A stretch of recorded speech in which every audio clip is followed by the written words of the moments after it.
Hello friends, आप देख रहे हैं आपका चैनल शेयर बाजार विद आयुष। और इस वीडियो में दोस्तों बात करेंगे blue jet health care IPO के फर्स्ट डे सब्सक्रिप्शन के बारे में। आज पहला दिन था और आज पहला दिन कैसा रहा, कितना पैसा निकल कर आया, कितना सब्सक्रिप्शन रिसीव हुआ है तीनों कैटेगरीज की तरफ से।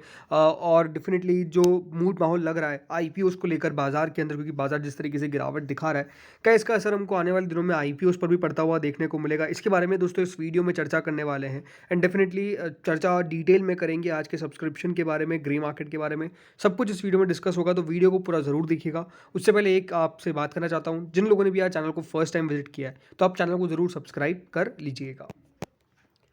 So friends, blue jet health care IPO का जो आज आई फर्स्ट डे था। एंड यही अपने आप में एक इम्पॉर्टेंट क्वेश्चन सबके दिमाग में अब उठ रहा है कि आईपीओ में पैसा लगाना भी सेफ होगा भी कि नहीं, क्योंकि नो डाउट जो मार्केट में गिरावट देखने को मिली है वो काफ़ी ज़्यादा बड़ी गिरावट है। और इस गिरावट से अनडाउटेडली ट्रेंड नेगेटिव हुआ है, इसको कोई डिनाई नहीं कर सकता है। और आई थिंक जब ट्रेंड नेगेटिव होता है तो अपने आप में एक क्वेश्चन सबके दिमाग में रहता है कि आई थिंक इस समय पैसा बचाना मुश्किल है, ऐसा थोड़ी कि पैसा हमको गंवाना है। तो इसके बारे में चर्चा करेंगे। बाकी ये है कि हाँ, आज फर्स्ट डे कंप्लीट हो चुका है, 2 दिन और बाकी है इस इशू के। कब तक आप पैसा लगा सकते हैं? 27 अक्टूबर तक।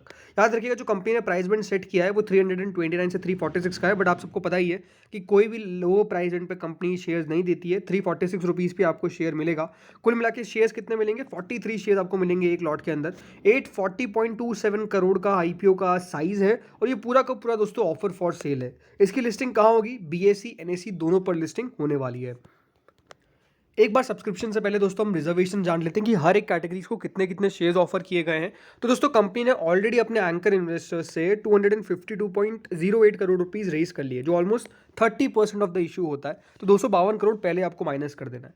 उसके बाद दोस्तों बचता है क्यूआईबीज के पास 20%, यानी कितना? 168.05 करोड़। उसके बाद एच के पास है 15%, 126.04 करोड़, जिसमें से बिग एच के पास 10% पोर्शन है एंड स्मॉल एच के पास 5% पोर्शन है। अगली कैटेगरी आती है रिटेल की, और रिटेल का पोर्शन जो है वो सबसे बड़ा पोर्शन है, कितना? 294.09 करोड़ का, ऑलमोस्ट 35%।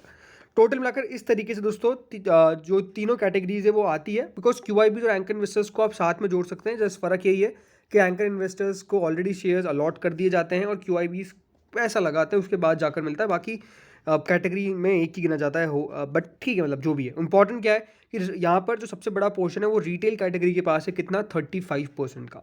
अब बात करते हैं आज कितना पैसा निकल कर आ पाया। पहला दिन क्यूआईबीज जो अपनी स्ट्रैटेजी अपनाते हैं, पहले दिन क्यूआईबीज पैसा नहीं लगाते। और आई थिंक नहीं लगाते, उसके पीछे का कारण क्या है? सिंपल बात है कि देखिए, फर्स्ट डे पैसा लगा के क्यों पैसा फंसाना? अगर लगाना है तो आखिरी दिन लगाएंगे। और यही ऑलमोस्ट स्ट्रेटेजी हर एक कैटेगरी में होती है। हाँ, ये है कि एचएनआई और रिटेल पहले दिन से लगाना शुरू कर देते हैं। बट क्यूआईबी का मेनली पैसा लास्ट डे ही निकल कर आता है। कितना अभी तक सब्सक्राइब हुआ है क्यूआईबी का पोर्शन? ओनली 0.01%, यानी कुछ भी पैसा खास निकल के नहीं आया। ओनली 1.28 करोड़ के अमाउंट आज रिसीव हुआ है, यानी कितना? 36,851 शेयर्स के लिए अभी तक बेसिकली बिड रिसीव हुई है फ्रॉम द क्वालिफाइड इंस्टीट्यूशंस। इसके बाद दोस्तों आती है नॉन इंस्टीट्यूशनल बायर की कैटेगरी। ये कैटेगरी आज ज़रूर पूरी सब्सक्राइब होने में कामयाब हुई है, 1.37 टाइम। कुल मिला के देखिए 36,42,774 शेयर्स ऑफर किए गए थे, लेकिन आज ऑलमोस्ट 50 लाख शेयर्स के आसपास की एप्लीकेशन रिसीव हो जाती है। 172.72 करोड़ के आसपास का आज अमाउंट रिसीव हुआ है। किससे? नॉन इंस्टीट्यूशनल बायर्स से। तो ये अपने आप में कह सकते हैं कि एचएनआईज का जो पोर्शन है पहले दिन वो अच्छा सब्सक्राइब हुआ है। इसमें जो बिग एचएनआईज है उनकी द्वारा 1.27 टाइम एंड स्मॉल एचएनआईज के द्वारा 1.57 टाइम पहले दिन सब्सक्रिप्शन रिसीव हुआ है। मेजरली ज़्यादा पैसा, और ज़रूर देखिए जो कैटेगरी है बिग एचएनआई क्यों बड़ी है, इसलिए 1.27 टाइम का मतलब इन टर्म्स ऑफ मनी तो डेफिनेटली ज़्यादा ही होता है। बट स्मॉल एचएनआई का पोर्शन अगर आप देखेंगे तो ज़्यादा सब्सक्राइब हुआ in number of times. But eventually जो पैसा है वो हमको देखने को ज़रूर मिला है पहले ही दिन नॉन इंस्टीट्यूशनल बायर्स की तरफ से। ये एक सिंपल बात है। अगली दोस्तों कैटेगरी आती है रिटेल की, और रिटेल पोर्शन दोस्तों पहले दिन 78% बनने में कामयाब हुआ है, यानी 3/4 तो ऑलरेडी दोस्तों जो इशू है वो सब्सक्राइब हो चुका है। मोर देन 3/4 हम कह सकते हैं। बट ये है कि यहाँ कुल मिला के 230 करोड़ के आसपास रिसीव हुए हैं, और ये पैसा जो है वो सबसे ज़्यादा रिसीव हुए हैं किसी कैटेगरी से। लेकिन क्योंकि जो सबसे बड़ा पोर्शन है वो रिटेल कैटेगरी के पास निकल कर आता है, इसलिए दोस्तों पूरा भर नहीं पाई। बट ओवरऑल जो इशू है वो अभी पहले दिन 69% भरने में कामयाब हुआ है। कुल मिला के कंपनी को 404 करोड़ रुपए रिसीव हो चुके हैं पहले दिन। तो पहले दिन का सब्सक्रिप्शन कैसा कहलाया जाएगा? मैं कहूँगा इट्स गुड सब्सक्रिप्शन। क्यों गुड सब्सक्रिप्शन? रीज़न सिंपल है, जो दोस्तों मार्केट के कंडीशन है वो आपको ज़रूर एक नेगेटिव साइड पे देखने को मिलेगी। एक नेगेटिव साइड पे, राइट। ये इंपॉर्टेंट बात है जो मैं आपको बताने की कोशिश कर रहा हूँ। आज जो मार्केट की कंडीशन है वो आपको नेगेटिव देखने को मिल रही है। तो जब नेगेटिव कंडीशन देखने को मिल रहा है उसके बावजूद भी दोस्तों पैसा निकल कर अगर आ रहा है, इसका मतलब ये कि हाँ कंपनी में दमखम दिखता है। बट आप अगर मुझसे पूछेंगे क्या वैल्यूएशंस बहुत जस्टिफाइड है, मैं डेफिनेटली आंसर कहूँगा नहीं। हमने कल इसके बारे में डिटेल में भी बात करी थी। अगर आपने वो डिटेल वीडियो जाकर नहीं चेकआउट किया तो आप जाकर चेकआउट कर लीजिएगा। लेकिन इंपॉर्टेंट बात क्या है कि दोस्तों जो कंपनी वैल्यूएशंस पे लेकर आई वो ज़रूर दोस्तों कंपेरिजन नहीं हो सकता इसका, बिकॉज मेनली कंपनी फैक्टरिंग का काम करती है और ज़्यादातर कंपनी ऐसा नहीं करती है। बाकी कंपनी MRIs और सिटी स्कैन में जो भी यूज़ आता है वो कंपनी क्रिएट करती है, बट इवेंचुअली अगर आप नोटिस करेंगे तो इसका एग्जैक्ट पीयर कोई नहीं मिलेगा। तो वैल्यूएशन जस्टिफाई करना नहीं करना ये अपने आप में थोड़ा सा पॉसिबल नहीं है। बट स्टिल ये है कि बाजार जिस तरीके से अभी गिरता हुआ नजर आ रहा है थोड़ा सा नीचे लेकर आना चाहिए था। आई थिंक थोड़ा सा नीचे लेके आते तो होता क्या, रीज़न सिंपल कि सब्सक्रिप्शन अच्छा रिसीव होता और अच्छा रिसीव होता। पूरा बढ़ने में इसको कोई प्रॉब्लम नहीं आने वाली है। QIBs भी पैसा लगाएंगे, HNIs भी पैसा लगाएंगे और रिटेल भी पैसा लगाएंगे। हाँ कितना लगाएंगे ये अपना आप में क्वेश्चन है। क्या बाजार की इस कंडीशन को देख के पैसा लगाना चाहिए, ये आपके मन में क्वेश्चन होगा। मेरा मानना ये है कि देखिए अगर बाजार को आप देखेंगे तो definitely there is a risk. मैं ये डिनाई नहीं कर सकता हूँ कि रिस्क नहीं है, अभी रिस्क है और पता नहीं कि बाजार कितना और गिरेगा, राइट। जो भी ग्रे मार्केट के बारे में हम बात करेंगे वो तो अपने आप में बहुत इंपॉर्टेंट है ही है, क्योंकि वहाँ पर जिस तरीके से सौदे हो रहे हैं ये थोड़ा सा चौंकाने वाला है। लेकिन रिस्क क्या है, रिस्क सिंपल है कि बाजार कब कितने पर जाकर रुकेगा। आज जिस तरीके से दोस्तों 19,128 के आसपास निफ्टी की क्लोजिंग आई है, अगर कल 19,075 टूट जाता है तो पक्का बाजार देखिए 18,000 की रेंज में चले जाएगा। तो बाजार में गिरावट हो रही है, राइट, और बाजार की गिरावट का असर साफ साफ पड़ेगा इसके ऊपर। ऐसा नहीं है आप कि प्राइमरी मार्केट्स पे बिल्कुल जो सेकेंडरी मार्केट में होता है उसका असर पड़ता ही नहीं है। ये बिल्कुल गलत सोचना है आपका अगर आप सोच रहे हैं। अगर कंपनी में बहुत वैल्यू है तो फिर कंपनी को असर नहीं पड़ेगा, क्योंकि अगर वैल्यूएशंस बहुत ही नीचे आए वो ठीक है। लेकिन ऐसा नहीं कि इनकी वैल्यूएशंस बहुत ज़्यादा ऐसे लगते हैं कि सस्ते हैं और बिल्कुल जहाँ पैसा लगाओ भली बाजार किस डायरेक्शन में भी जाए, नहीं। अगर दोस्तों वैल्यूएशंस या फिर बाजार थोड़ा सा प्रीमियम दे रहा था तो याद रखिए उस समय निफ्टी की वैल्यू क्या थी वो आपको पता होनी चाहिए।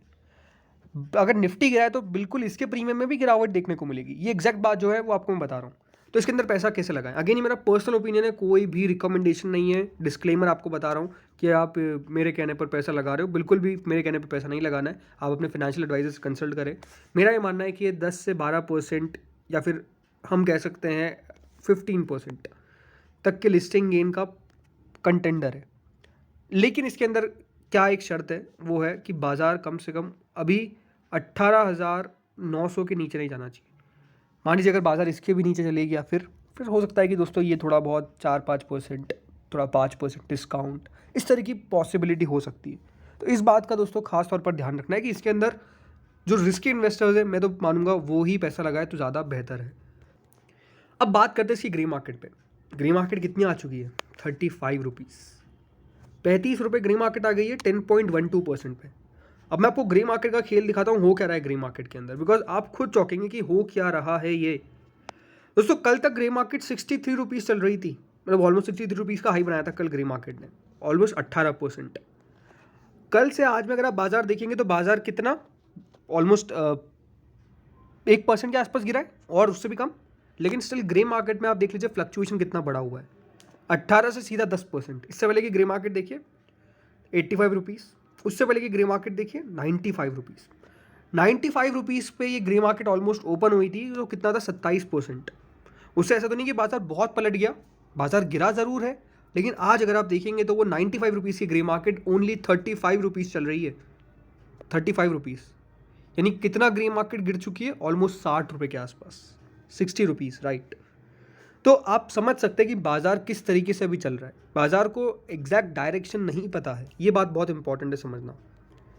तो यहाँ से अगर बाजार मान लीजिए 100-200 अंक और गिर जाता है तो किसी को नहीं पता कि किधर लिस्टिंग होगी। मैं आपको इसलिए साफ बता रहा हूँ कि इसके अंदर जो पैसा लगा रहे हैं वो याद रखिए रिस्क ले, मतलब ये रिस्की बैट होगा, इसको सोच कर ही पैसा लगाना है। ये नहीं कि इसके अंदर बिल्कुल पैसा लगा दो और बनेगा ही बनेगा पैसा, इसकी कोई गारंटी नहीं है। ये बात आपको ध्यान में रखनी है। होपफुली आपको समझ में आया होगा। आपका व्यू क्या है मुझे कमेंट सेक्शन में जरूर बताइएगा। इस वीडियो में इतना ही था। Thank you friends for watching this.